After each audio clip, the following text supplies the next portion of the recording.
What's up, guys, and welcome back to another installment of What If Ash Woke Up on Time. Ignore the fact that the last installment was over a year ago. What matters now is that I have part 8 ready for you. If you're not caught up, go watch the playlist in the iCard above and catch up, and we'll see you here again. So much like my other videos, I've decided to split up this region into 2 parts. Part 8 will cover everything up to the 6th gym, and then Part 9 will cover the 7th gym all the way up to the Pokemon League.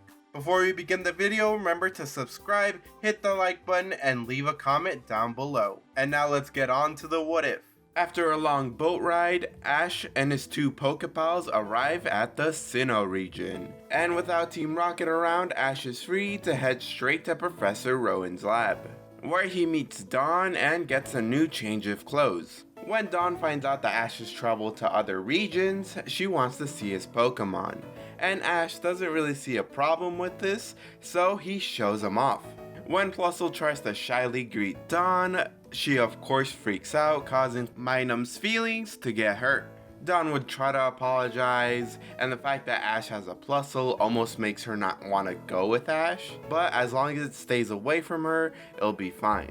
Plus, the experience that Ash has gained from going to other regions might actually be useful to her on her own journey. From here, the duo set off on a new journey, and along the way they encounter Brock, who has brought along Cacnea and Bonsly.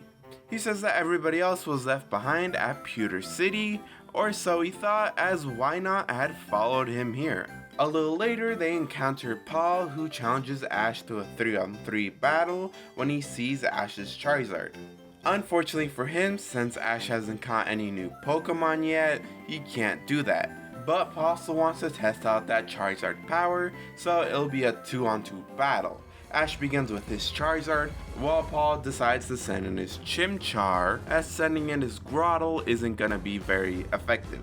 For this fight, Charizard doesn't really take it that seriously, as she can tell Chimchar isn't much of a threat right now. But after a Metal Claw and Solar Beam, Chimchar goes down. When both trainers recall their Pokemon, you can see the obvious difference between both of them. Paul calls Chimchar worthless, while Ash praises Charizard. They then send out their final Mons, being Elekid and Minun.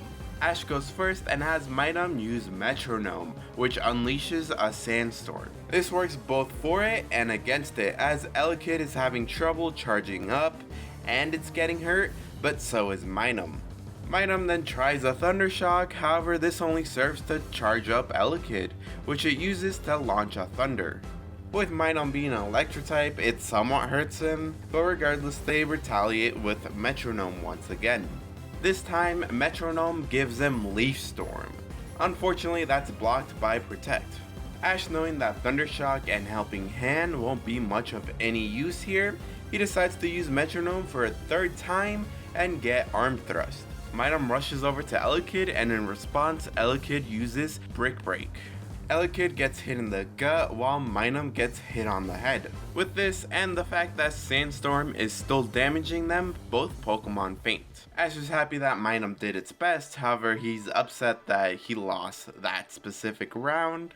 Paul tells Ash that he only did so well because of luck, and if he's gonna rely on that, he won't get far. He might as well just give up now.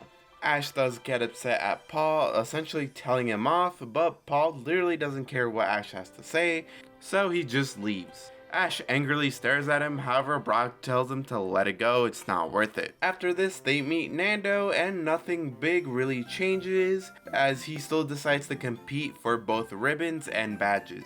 But a small change I will be making is that Nando suggests they go visit an old lady who's well known for her exceptional medical herb garden. Brock is very curious about this, and even though it's a little bit out of their way, they decide to go check it out. Eventually they arrive at her house and meet Clara, who shows Brock how he can make the most out of these medical herbs. While the gang is talking to her, Minun ends up wandering off and getting lost in a nearby forest. Once it realizes it's lost, it starts to cry for Ash. While Ash doesn't hear it, a wild Turtwig does and tries to cheer up Minun. After offering Minun a berry, it stops crying, and although Minun is a bit shy at first, it starts to warm up to Turtwig. It's at this point that Ash realizes Minun is gone, so they go looking for it. Eventually, Dawn is the first one to find Minun with Turtwig and an injured Linoon. When Minun tries to get close to Dawn, she freaks out and screams, which alerts the others. Minun is able to talk Turtwig into letting Ash take Linoon somewhere to heal its injuries. They take Linoon to Claire's house where they're able to treat it, and the group somewhat bonds with Turtwig. When it's time to go, Minun doesn't want to leave its new buddy behind. So after talking it over a bit, Ash decides to catch it and bring it along with him, but Turtwig won't go down without a fight. Ash sends out Charizard as Minun doesn't want to battle its new friend, and of course it doesn't take long for Charizard to beat Turtwig. So Ash catches it and it joins the team. Following this, they meet up with Paul again and they have a one-on-one match like in the original. Ash loses this time around because Turtwig is hesitant to dodge any attacks whenever Ash tells him. Without Team Rocket here to interfere, Paul never gets his Ursaring and Brock never gets Krogunk.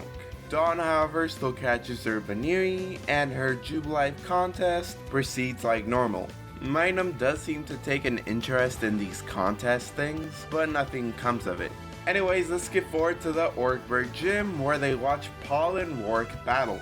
As Minun watches Paul's Elekid fight, it lights some kind of fire inside of it. Once Paul is done with this gym battle, Ash convinces him to stick around and watch his fight. After watching Paul's fight, Ash goes out and does some serious training, and it seems that Minun's enthusiasm about getting stronger rubs off on everybody else. Everybody puts their all into the training, and later that night they see a young boy thanking Paul for his Azumarill. This obviously pisses off Ash, as instead of raising that Pokemon to be strong, he just gave up on it.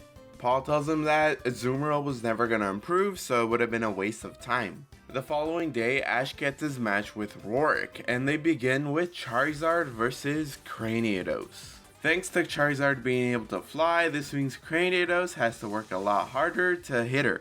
Ultimately, with a few well-timed Metal Claws and Solar Beams, she defeats the Cranidos. When Rourke sends out Onix, Charizard actually has a bit of a tougher battle here, as the flying advantage he had gets negated when Onix uses Rock Throw.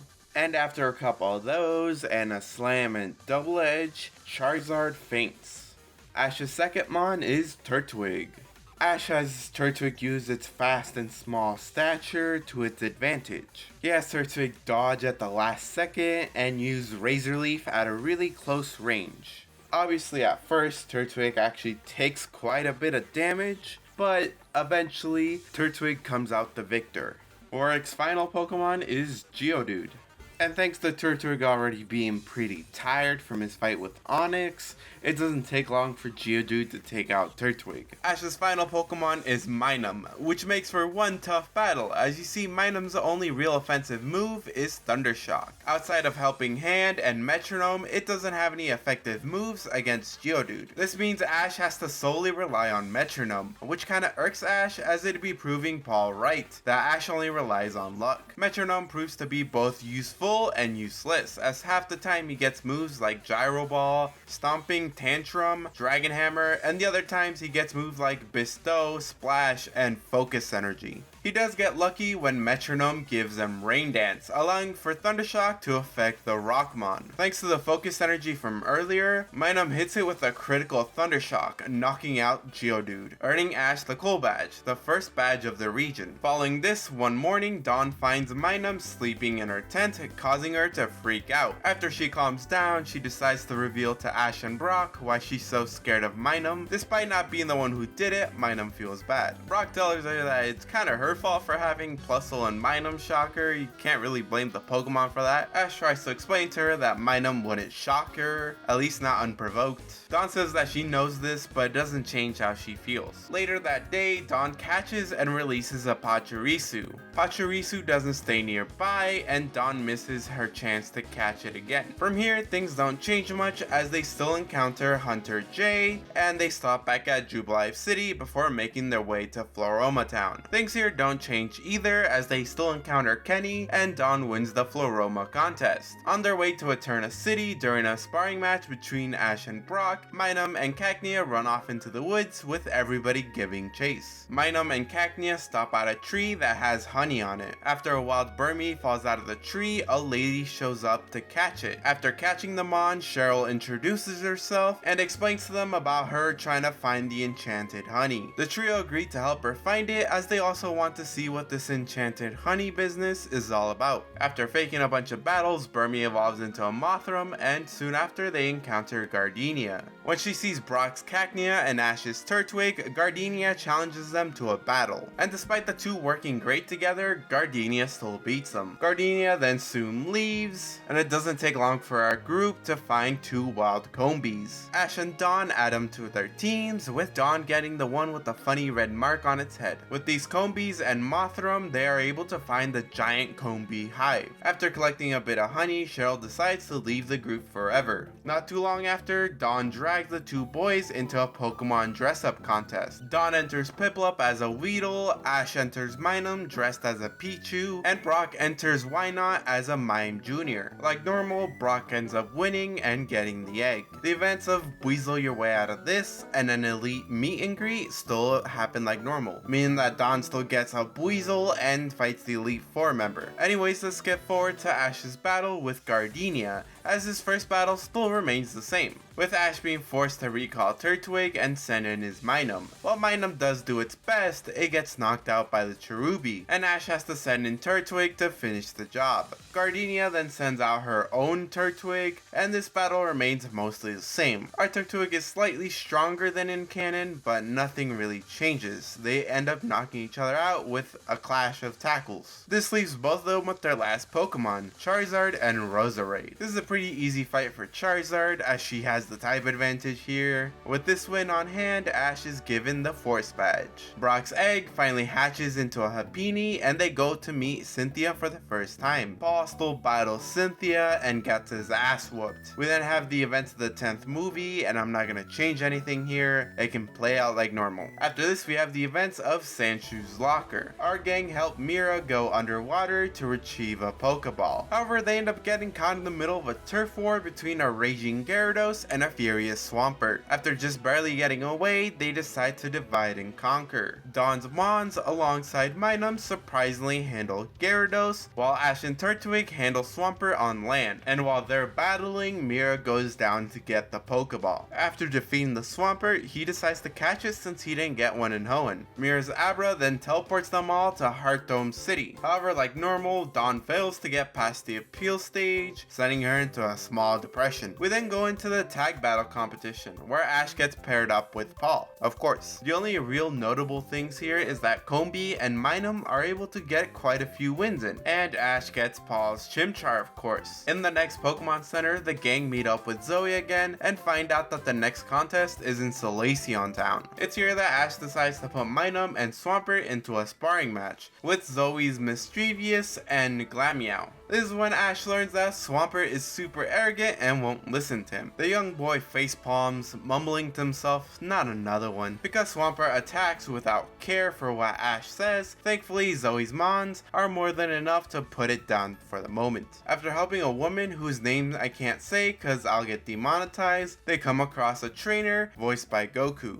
Nose pass! Show those guys some real burning spirit! They request for them to fight him as he wants to evolve his Nosepass into a Probopass. Ash accepts his challenge, and with the help of his Turtwig, they make Nosepass evolve. The events in Solaceon Town don't really change. The only change I'm gonna make here is that Ash catches Gibble. And if you're asking why, it's because Ash caught him really late into his journey in the original timeline, and I thought it'd be best for everybody if Gibble got a little more time to shine. Next up, Ash catches a random Gligar before all the Gligar are let out of town. After this, we skip straight to the battle between Dawn and Maylene, which ends with Dawn ultimately losing. This makes Maylene trust in her own skills as a gym leader and goes on to fight Ash the next day. For the first Pokemon, Maylene sends out a Machoke, while Ash sends out Combi. Combi's first move to use is Tailwind, and not only does this do quite a bit of damage to the fighting type, but it makes Combi faster. Being faster and having the type advantage, Combi barely manages to take out the Machoke. So for Maylene's second Pokemon, she sends out a Meditate, and Combi just barely hangs in there. Ash has it use one more Tailwind before switching out to Chimchar. With Tailwind still in effect, it makes Chimchar a lot faster, allowing it to deal with Meditate a lot more effortlessly. When Lucario comes out, Chimchar is able to almost keep up with it. However, once Tailwind runs out, Lucario fully outspeeds Chimchar and takes it out, forcing Ash to send in Combi, who lands a Bug Buzz and one final Tailwind before getting taken out. Ash's final Pokemon is Turtwig, and with him already being a small, fast Pokemon, and Tailwind helping out Turtwig, it somehow manages to outspeed Lucario. With a combination of Energy Ball and Fight, Turtwig manages to win the battle and earn Ash the Cobble Badge. May invites Ash and Brock to watch her compete in the Wallace Cup. The whole thing plays out the same, with Dawn winning the ribbon in the end. They still do attend the Croagunk Festival, and while wandering around, they find a wild Tangela that Dawn catches. After that, we have Ash's battle with Crasher Wake, their first choices being Quagsire and Turtwig. This ends with Turtwig actually coming out on top, forcing Wake to send out his Gyarados. And for this battle, Ash swaps out to Combi, who tries its best but is ultimately taken out. Turtwig then has to come back in and defeat the Water Snake. Crasher's final Pokemon is Floatzel, who quickly takes down the exhausted Turtwig. Ash's final Pokemon is Minun, but even with the type advantage, Minun falls short of defeating the Weasel. This saddens the little blue mouse, as it's failed Ash once again. However, Ash tells it not to worry, as they'll just train and come back stronger. He decides to bring back some of his old Pokemon to train the new ones. He chooses Bayleaf to help Turtwig improve its speed at dishing out attacks, so it can throw Razor Leaf after Razor Leaf without much weight in between. Vibrava is brought in to help Combi learn Struggle Bug, and Rhydon is the second to last Pokemon to be brought back. It is brought back to act as a sponge so Minun can unleash and improve its electricity. This is shown as Minun's Thunder Shock becomes Thunderbolt, and it learns Discharge. The last mon to be brought back is Totodile, as it tries to teach Minun how to be loud and proud, which sorta kinda works. Their second match is slightly different, as Crasher Wake now knows how Ash somewhat battles, but the end result of the first two mons are the same. Turtwig defeats Quagsire and then switches to Combi for Gyarados, only for the bug to lose, and Turtwig has to clean it up again. Floatzel does take more damage from Turtwig before knocking it out, then Minun comes in. The electric rodent still has some trouble with Floatzel, but things turn around when Metronome gives it Flash.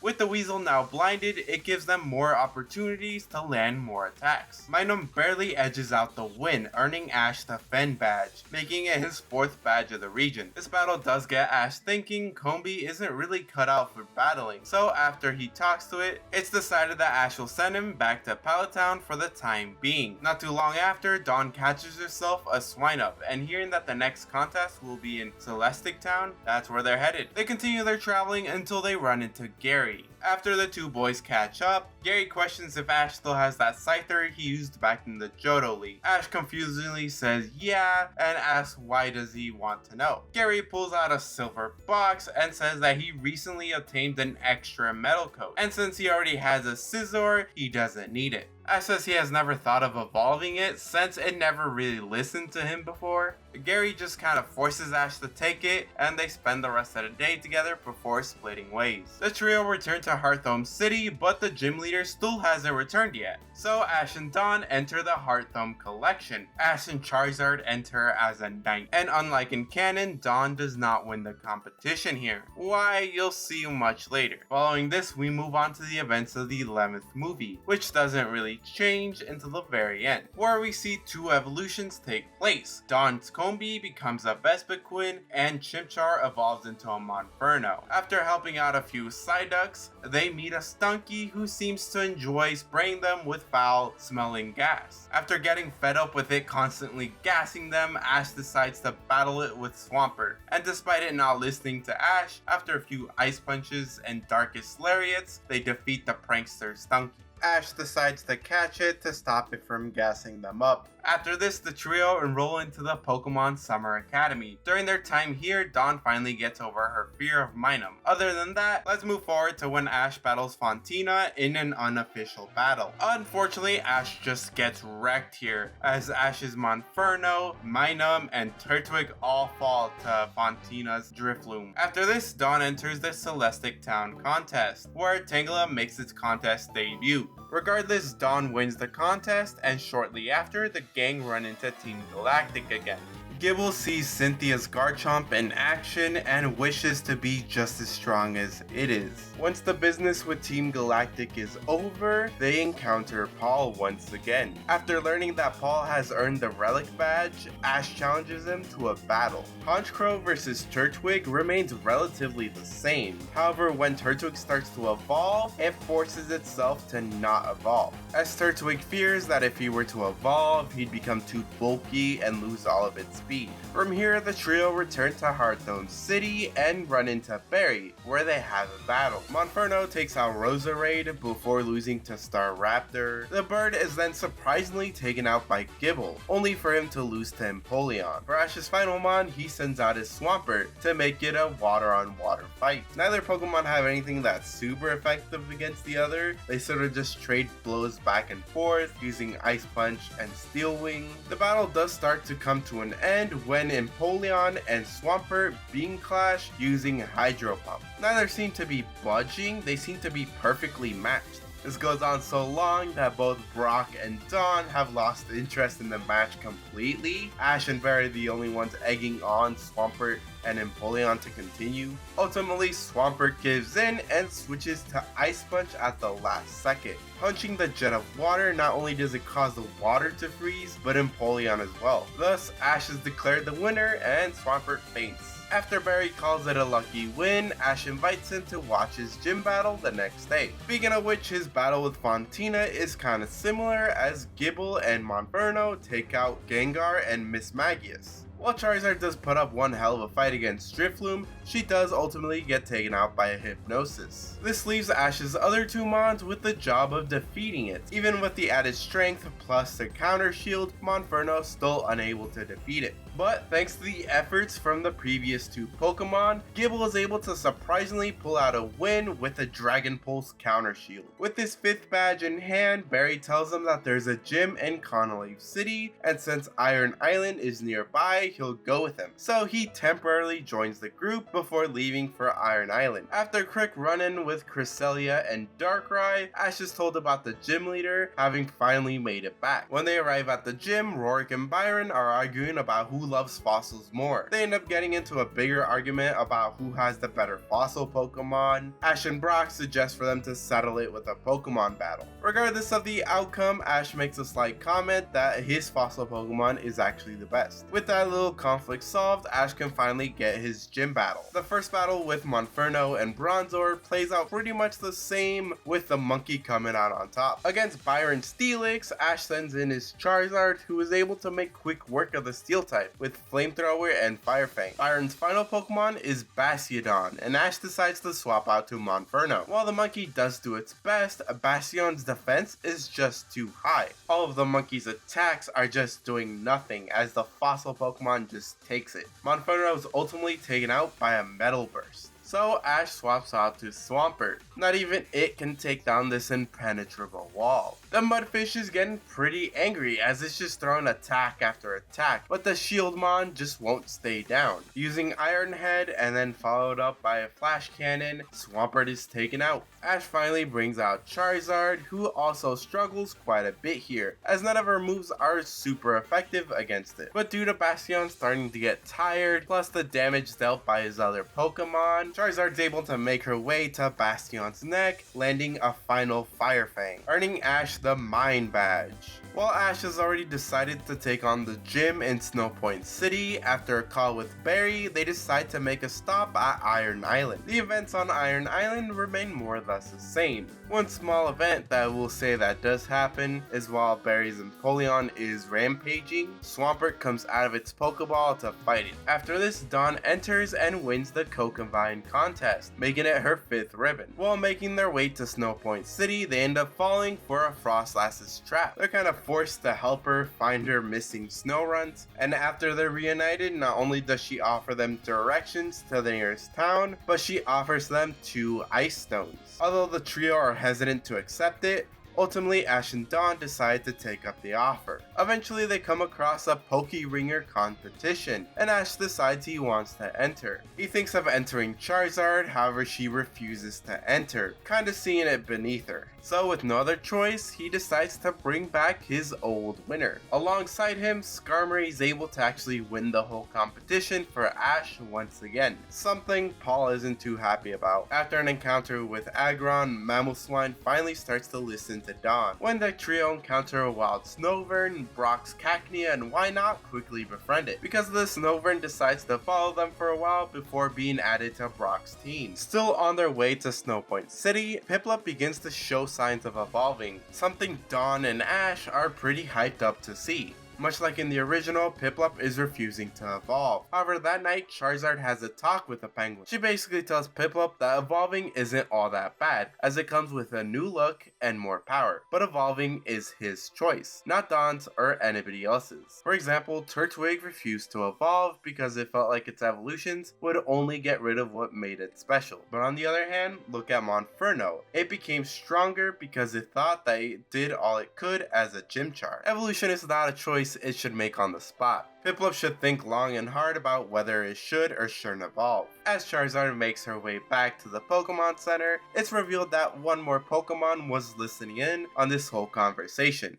And that's where we're going to be leaving it off for today. So let me explain a few things. First, I didn't plan on having Swampert in the team so early. Originally, I was going to have Ash catch the Swampert that was in the episode Leading Astray, which happens directly after his fight with Byron. But that episode really relies on Team Rocket being there, and without Team Rocket, I couldn't find a way to actually give him that Swampert without reaching really far to actually get it. So I decided to move it up to before Heart Dome. And because I gave him Swampert, I really couldn't give him a Buizel. And the original plan was much like in the anime, Dawn and Ash would have made a trade, mine him for Buizel, but I couldn't do that because of Swampert. So that's why Buizel has stayed with Dawn this entire time. I didn't really touch on Dawn or Brock's story here because I didn't really feel it necessary. So far, their entire journey would be pretty much the same. Hope you guys enjoyed the new overlay for this series, the one that actually shows all the Pokemon Ash has caught so far, because I really enjoyed actually making it. But before we go, I do want to ask you a question. Do you think Piplup should evolve? So that whole little talk with Charizard and Piplup I made so I can let you guys decide whether Piplup should or shouldn't evolve.